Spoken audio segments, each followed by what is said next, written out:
ওটা কি বলেন? 1 নম্বর সমস্যা কি? আমাদের রিজিক। আমাদের যত কিছু আমরা করি না কেন, কিসের জন্য করি? রিজিকের জন্য করি। এটা আমাদের একটা সমস্যা নয়। 2 নম্বর সমস্যা হচ্ছে গুনাহ। এই রিজিকের জন্য তো মানুষ গুনাহ করে, কথা বলেন ঠিক কিনা? রিজিকটাকে নেওয়ার জন্য, রিজিকটাকে ধরার জন্যই তো মানুষ গুনাহ করে, কথা বলেন ঠিক না? 3 নম্বর মানুষের সমস্যা হচ্ছে অসুস্থতা। 3 নম্বর সমস্যা কি? অসুস্থতা। তাহলে মানব জীবনের গুরুত্বপূর্ণ সমস্যা কয়টা? 3টা। কয়টা সমস্যা? 3টা। 1 নম্বর হচ্ছে রিজিকের সমস্যা, 2 নম্বর হচ্ছে গুনাহ, 3 নম্বর হচ্ছে অসুস্থতা। আল্লাহ রাব্বুল আলামিন এই কারণেই মানব জাতিদেরকে ফিরিয়ে আনার জন্য, মানব জাতিকে মুক্তি দেওয়ার জন্য, মানব জাতিকে আল্লাহ তাআলা জান্নাতে নেওয়ার জন্য আল্লাহ রাব্বুল আলামিন এই কারণে মানুষদেরকে 3টার যখন সকাল রাত্রি হয়, ফজরের পূর্ব মুহূর্তে সুফি সাদিকের সময় আল্লাহ তাআলা তার বান্দাদেরকে তার রহমতের বাসাটাকে বাঁধতেন। আরে বান্দারা যারা শুয়ে আছে, উঠো, তোমার জীবনের রিজিকের সমস্যা আমি রিজিকের সমস্যা দূর করে দেব। এরা বান্দা, তোমার জীবনের অসুস্থতার মধ্যে আছো, তোমার অসুস্থতাকে আমি দূরীভূত করে দেব। এরা বান্দা, তুমি গুনাহ করতে করতে করতে করতে একেবারে নিজের জীবনটাকে ভরপুর করে দিছো, ধ্বংস করে দিছো। তোমার গুনাহ জমি আসমান সমান হয়।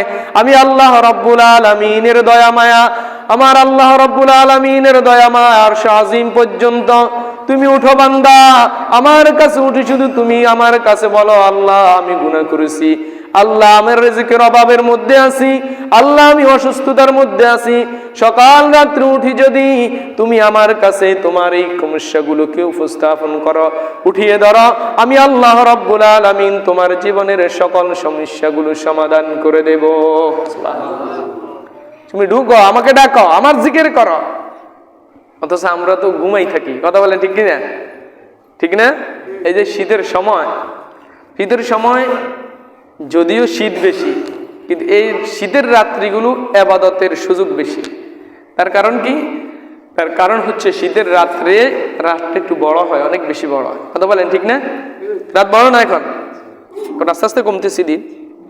আপনি তো শীতের রাত্রে একটু বড়, শীতের রাত্রে বড়ের কারণেই তাহাজ্জুদ পড়া যায়। দেখেন, আপনি যদি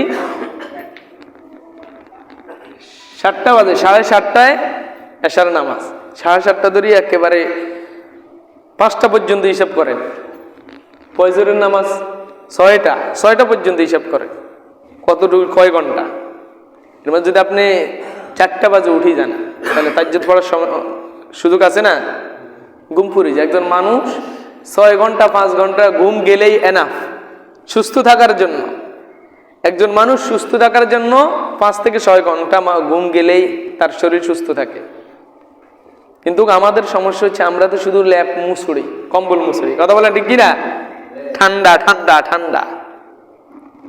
প্রিয় ভাইয়েরা, আল্লাহ তাআলা বলতেছে আমাদেরকে ডাকার, আমাকে ডাকার জন্য। আর আল্লাহ তাআলাকে ডাকলে এখানে আল্লাহ তাআলার ফায়দা নাই, ফায়দাটা আমার। কার? কথা বলেন কার? আমার নিজের ফায়দা। এই যে আল্লাহ তাআলা যে সমস্যাগুলো তুলে ধরেছেন, 3টা সমস্যার কথা বললাম, এই সমস্যাগুলো আল্লাহ তাআলা তুলে ধরেছেন। আলা মিন মুস্তাগফিরিন ফাগফির লাহু, আলা মিন মুস্তারজিকিন ফারজুকহু, আলা মিন মুবতালিয়ান ফাআফিয়াহু। আল্লাহ রাব্বুল আলামিন বলতেছেন মানব জীবনের এই 3টা সমস্যা, আলা মিন মুস্তাগফিরিন ফাগফির লাহু, আলা মিন মুস্তারজিকিন ফারজুকহু, আলা মিন মুবতালিন ফাআফিয়াহু। মানব জীবনের এই 3টা সমস্যা, একটা হচ্ছে অসুস্থতা, একটা হচ্ছে রিজিকের সমস্যা, আর একটা হচ্ছে গুনাহ। এই 3টা সমস্যাই আল্লাহ রাব্বুল আলামিন অন্য কোনো সমস্যার কথা তুলে না ধরে কেন আল্লাহ তাআলা 3টা সমস্যার কথা তুলে ধরলেন? কারণ মানব জাতির জন্য, আমার ভাইয়ের, আমার বাবারা খেয়াল করেন, আপনি যদি আল্লাহ তাআলাকে পেয়ে যান, তাহলে আপনি গুনাহ ছেড়ে দিবেন। আর আল্লাহ তাআলাকে যদি আপনি পেয়ে যান তাহলে আপনার জীবন থেকে যখন গুনাহ চলে যাবে, এক নাম্বার গুনাহ চলে গেলে আপনার রিজিকের জন্য, আপনার যদি আল্লাহ তাআলাকে পেয়ে যান রিজিকের জন্য আপনার কোনো টেনশন লাগবে না। দ্বিতীয় নম্বর কথা হচ্ছে আপনার অসুস্থতা আপনার ভিতরে ইয়াকিন চলে আসবে, আপনার ভিতরে আত্মবিশ্বাস চলে আসবে। আমি যে অসুস্থতা, যে মালিক আমাকে অসুস্থতা দিয়েছেন, ওই মালিকই আমাকে সুস্থতা দান করে দিবেন। আপনার ভিতরে ইয়াকিন চলে আসবে যদি আপনি আল্লাহ তাআলাকে পেয়ে যান। এখন আমাদের সমস্যা, আমরা ফজরটা তো আদায় করতে পারি না। কথা বলেন ঠিক না? কথা বলেন ঠিক কি না? আমাদের এইখানেও আজকে যে জুমার দিন, এই জুমার দিন, আজকে আমাদের জুমার দিনও আমাদের মধ্যে আছে, আমাদের সমাজে না থাকতে পারে, আমাদের মধ্যে এখানে না থাকতে পারে, কিন্তু জুমার দিনকে উসিলা করে অনেক কাজকর্ম বন্ধ দিয়ে হলো কিন্তু ফজরের নামাজটা পড়ে না, আছে কিনা নাই? অথচ জুমার দিনের সর্বপ্রথম সুন্নত হচ্ছে ফজরের নামাজ জামাতের সহিত আদায় করা। বলেন না সুবহানাল্লাহ? আমরা কি পড়তে পারি ভাই? পড়তে পারি? পারি না ভাই। রিজিকের জন্য আল্লাহ তাআলা আমাদেরকে ডাকেন, যে রিজিকের জন্য আমরা ছুটি। ভাই সরাই সরাই বসেন, যে রিজিকের জন্য, রিজিকের পিছনে আমরা দৌড়াই, ওই রিজিক দেওয়ার জন্য ওই মালিক আমাকে ডাকতেছে। আমি যদি একটু নিজের মাথাটাকে খাটাই ভাই, খেয়াল করেন, আমার এমন একটা সময় ছিল এই দুনিয়াতে আমার অস্তিত্ব ছিল না, ছিল কি না? আমার দিকে ওই দিকে দিক না, আমার দিকে খেয়াল করেন, কথা বন্ধ রাখেন, আমার দিকে খেয়াল করেন। এই দুনিয়াতে এমন একটা সময় আমার আপনার ছিল, আমার অস্তিত্ব ছিল না। আল্লাহ রাব্বুল আলামিন আমার অস্তিত্ব দিয়েছেন। কোরআনে কারীমের মধ্যে আল্লাহ তাআলা বলতেছেন, হাল আতা আলাল ইনসানি হিনুম মিনাদ দাহরি লাম ইয়াকুম শাইআম মাযকুরা। চিন্তা করে দেখো, ভাবনা করো, এই দুনিয়াতে এমন একটা সময় ছিল যে তোমার অস্তিত্ব নামের কিছুই ছিল না। তোমার নাম যে অমুক তমুক, আবুল হাবুল বা কত কিছু আছে না, এমন কোন নামই ছিল না। আল্লাহ তাআলা তোমাকে দুনিয়াতে আনছেন। কাইফা তাকফুরুনা বিল্লাহি ওয়া কুনতুম আমওয়াতান ফাআহইয়াকুম সুম্মা ইউমীতুকুম সুম্মা ইউহয়ীকুম সুম্মা ইলাইহি তুরজাউন। আল্লাহ রাব্বুল আলামিন বলতেছেন, আমি তোমাকে সৃষ্টি করেছি, আমি তোমাকে আবার মৃত দিব, আমি তোমাকে আবার কবর মৃত থেকে জীবিত করব, আর আমি আল্লাহ রাব্বুল আলামিন তখন তোমার বিচার কার্যক্রম করব। আমার প্রিয় ভাইয়েরা, আমার কথাই দিকে যাওয়ার লক্ষ্য না। আমি যে এটা বলতেছিলাম যে রিজিকের পিছনে আমরা ছুটে ছাড়ছিলাম, যে রিজিকের আমরা তালাশ করতেছিলাম আল্লাহ তাআলাকে বাদ দিয়ে, আর আল্লাহ তাআলা ওই রিজিক দেওয়ার জন্য আমাকে আপনাকে ডাকতেছে। ওই রিজিকটাকে নেওয়ার জন্য আল্লাহ তাআলা বলতেছে, আমার কাছে ধরনা দে বান্দা, তোর জন্য রিজিক আমি বাজেট করে রেখেছি। কখন বাজেট করেছি বান্দা? তুমি একটু কল্পনা করো, যখন তুমি রূহের জগতে ছিলে তখন তোমার জন্য আমি একটা বরাদ্দ করে দিয়েছিলাম, একটা বাজেট করেছিলাম। আবার যখন তুমি তোমার মায়ের গর্ভের মধ্যে আসলা, মায়ের গর্ভের মধ্যে যখন তুমি আসলা, মায়ের গর্ভে যখন তোমার বয়স 4 বছর হলো, 4 মাস হলো, 4 মাস হওয়ার পর আমি আল্লাহ রাব্বুল আলামিন আবার তোমার বাজেট করলাম। বাজেট করার পরে বাজেট নিয়ে আমি আল্লাহ রাব্বুল আলামিন তোমাকে দুনিয়াতে আনলাম। আনার পর আমি আল্লাহ রাব্বুল আলামিন, তুমি আমাকে বলে দিয়ে এদিক এদিক দৌড়াচ্ছ, আমাকে বলে গিয়ে রিজিকের তালাশ করছো, আমাকে বাদ দিয়ে তুমি দুনিয়ার পিছনে দৌড়াচ্ছ বান্দা। আমি তোমাকে উদ্দেশ্য করে দি বান্দা, আলা মিন মুস্তারজিকুন ফারজুকাহু, তোমার রিজিক দেওয়ার জন্য আমি আল্লাহ বসে আছি বান্দা। তুমি শুধু আমাকে বলো, আমি তোমাকে রিজিক দিব। তুমি শুধু আমাকে ডাকো, আমাকে ডাকলে আমি তোমাকে ডাকার সাথে সাথে ইশারা দান করে দিব। সুবহানাল্লাহ। শুধু আমাকে ডাক বান্দা, আমি দিব।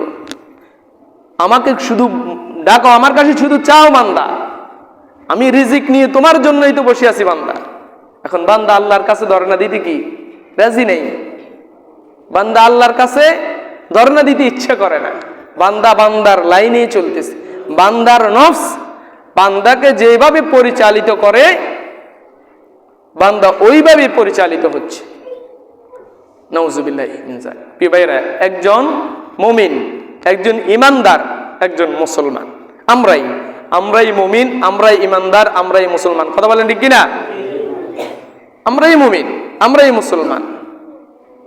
আমরা ইমানদার, কিন্তু আমাদের বৈশিষ্ট্য, আমাদের চলাচরিত্র, আমাদের কাজকর্ম, আমাদের আচার আচরণ, আমাদের ব্যবহার, এই সমস্ত কিছু মিল করে দেখলে দেখা যাবে আমরা মুমিনের মধ্যেও নাই, ইমানদারের মধ্যেও নাই।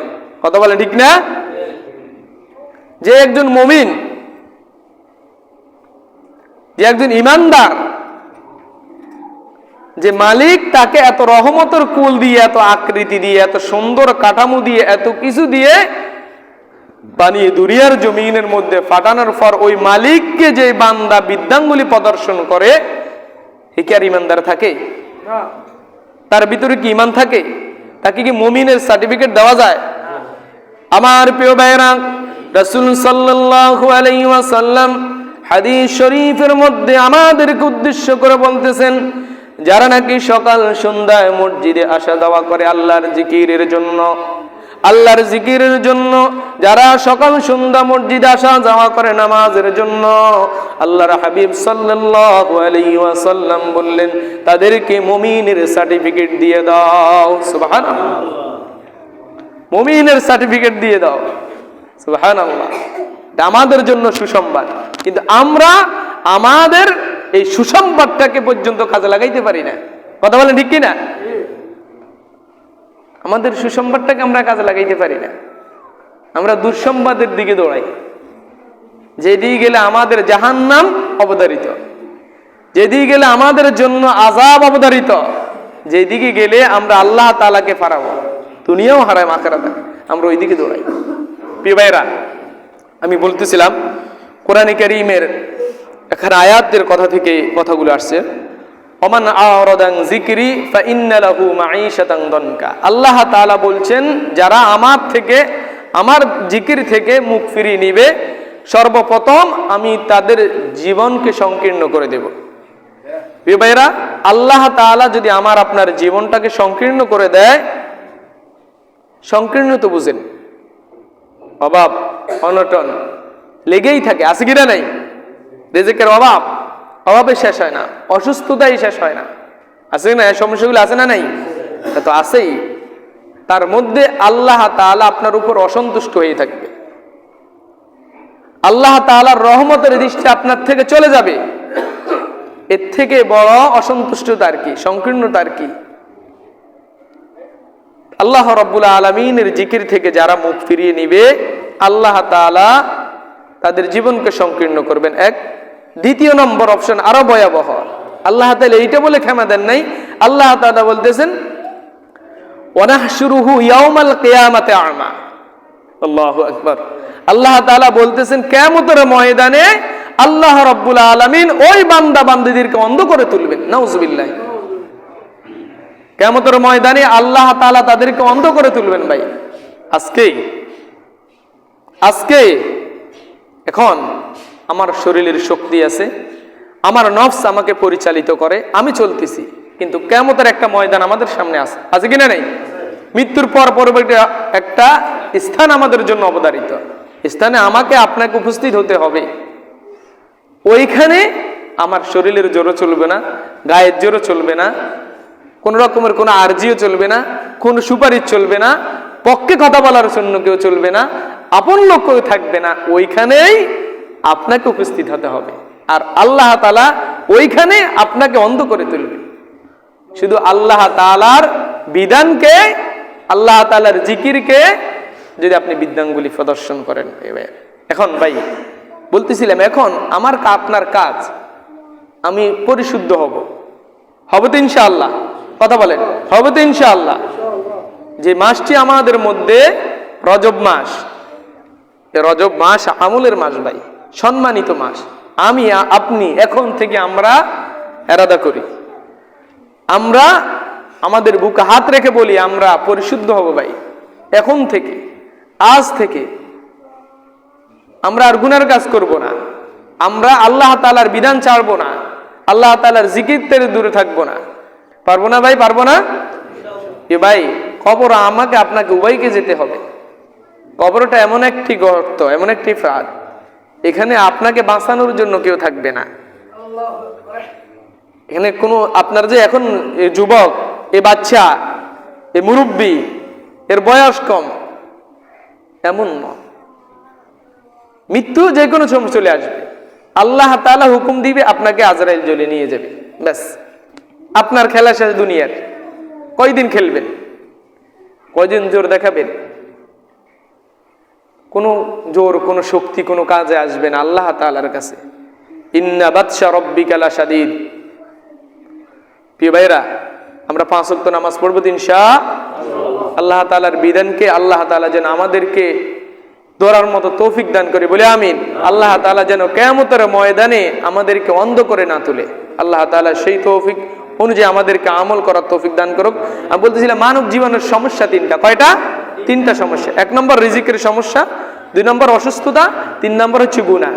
এই 3টা সমস্যায় মানুষ বেশি সমস্যাগ্রস্ত হয়। এই 3টা সমস্যা নিয়েই আল্লাহ তাআলা মানুষদেরকে ডাকে। তাহলে যেই সময় আল্লাহ তাআলা আমাদেরকে ডাকে, ওই সময় আমরা আল্লাহ তাআলার ডাকে সাড়া দিয়ে আল্লাহ তাআলার কাছে আমাদের সমস্যাগুলো তুলে ধরার চেষ্টা করব ইনশাআল্লাহ। হাযা মা ইনদি ওয়াল ইলমু ইনদি।